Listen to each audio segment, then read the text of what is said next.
ఎందుకంటే అతని తల్లి అతని భారం మీద భారం భారం మీద భారం 9 నెలలు మోసి 2 సంవత్సరాలు పాలు పట్టింది. అందుకే మానవుడికి ఆజ్ఞాపించాము అతడు తన తల్లిదండ్రులకు సేవ చేయాలని.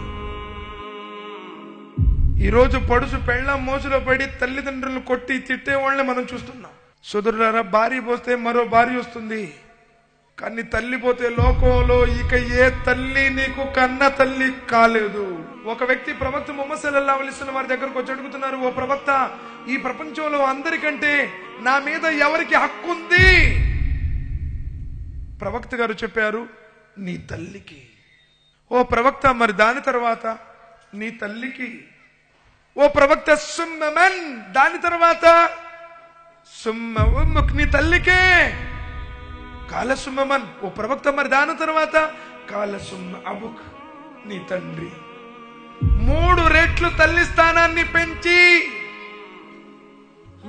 ఆదేశించారు ప్రవక్త ముహమ్మద్ సల్లల్లాహు అలైహి వసల్లం. ఎందుకు? 3 పనులు. 9 నెలలు నిన్ను మోసింది. పాయింట్ నెంబర్ 2, తన రక్తాన్ని ఆహారంగా చేసి నీకు పాలనిచ్చి ఆకలను తీర్చింది. 3, అతి కష్టమైనటువంటి నొప్పులకు ఓర్చి కడుపు చించుకొని జన్మనిచ్చింది. ప్రపంచంలో ఎవరు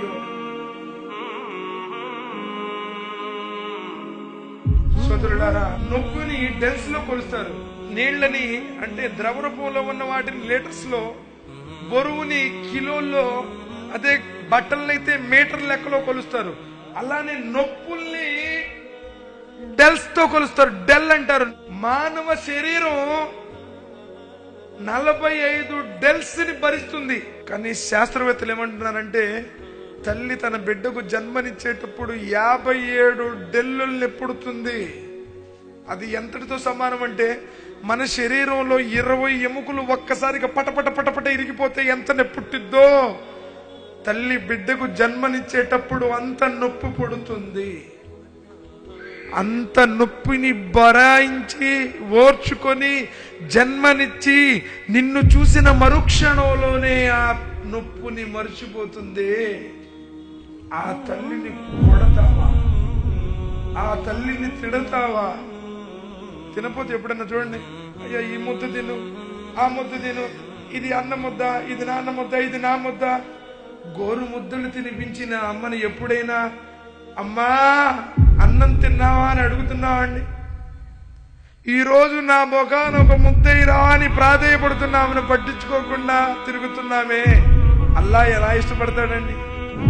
బతికున్నప్పుడు అన్నం పెట్టకుండా చచ్చిన తర్వాత దినాలు తద్దినాలు జాలిస్మాలు చేసి తాగి చిందులేసి పలావ్ మాంసాలు తింటే ఆ తల్లిదండ్రుల ఆత్మలు శాంతిస్తాయా?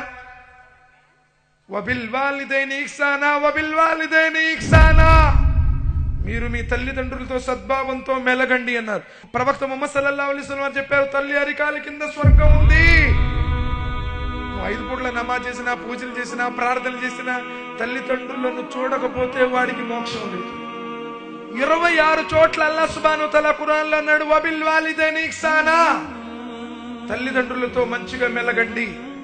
ఈరోజు ఏ మతమైనా కావచ్చండి, వేరే విషయం అది. ఈరోజు మానవత్వం మర్చిపోయాం. పిల్లలకి ఏమో 5 స్టార్ క్యాడ్బరీ చాక్లెట్స్, తల్లిదండ్రులు తిమ్మిరి పిల్ల పొలి పెట్టమన్నా డబ్బులు లేవంట. ఎంత ఘోరమైనటువంటి నీచమైనటువంటి దుర్మార్గపు ఆలోచనలండి. ఎక్కడైనా ఏదైనా వెళ్తే ఆ తల్లి తినకుండా కొంగును ముడేసుకొని నా కొడుకు కోసం చెప్పి తీసుకొచ్చిందే. ఈరోజు ఆ తల్లిని భారం అయిపోయారే, నువ్వు పెద్దోడే, నువ్వు ఈ 3 నెలలు నువ్వు ఉంచుకో, తర్వాత నేను 4 నెలలు, తర్వాత 3 నెలలు నేను, 3వ వాడు మిగతా 3 నెలలు పంచుకుంటున్నాను.